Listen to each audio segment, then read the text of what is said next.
If you need to reset your Bluehost CPanel, the most important thing to know right away is that this is not a one-click button you usually just press yourself. In most cases, you need to contact Bluehost Support and ask them to reset the hosting account or CPanel for you.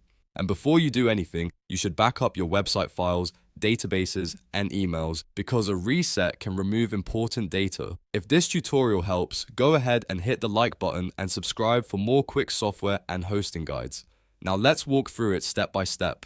First, log into your Bluehost account. Once you're inside the dashboard, look at the left-hand menu and click Hosting. This is where Bluehost shows your active hosting plans and account tools. After that, select the hosting plan that you want to reset. If you manage more than one site or plan, make sure you choose the correct one so you don't request changes on the wrong account. Next, click cPanel. Depending on your plan and setup, you may see options related to cPanel management or access.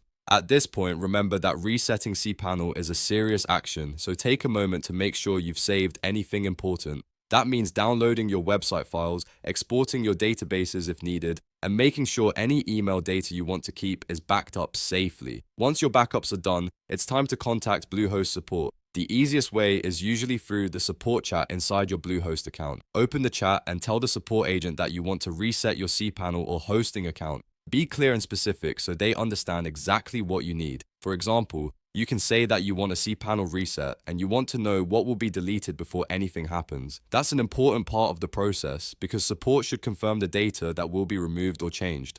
Before you approve anything, ask the agent to explain exactly what will be deleted, whether that includes files, databases, email accounts, domains, or settings. Only continue if you are fully sure you have backups and you're ready to proceed. If everything looks good, approve the reset when the support agent asks for confirmation. After that, Bluehost will complete the reset on their side. This may take a little time depending on the account and the support process, so be patient while they work on it. Once it's finished, your cPanel or hosting environment should be reset and ready for a fresh setup. You can then log back in, verify the account status, and begin reconfiguring your site if needed. So just to recap, the safe process is log into Bluehost, go to hosting, select your plan, open cPanel, back up your data, contact support, ask for the reset, confirm what will be deleted, approve the reset, and wait for completion. If this video saved you time, please like the video and subscribe for more Bluehost and website tutorials. Thanks for watching, and I'll see you in the next one.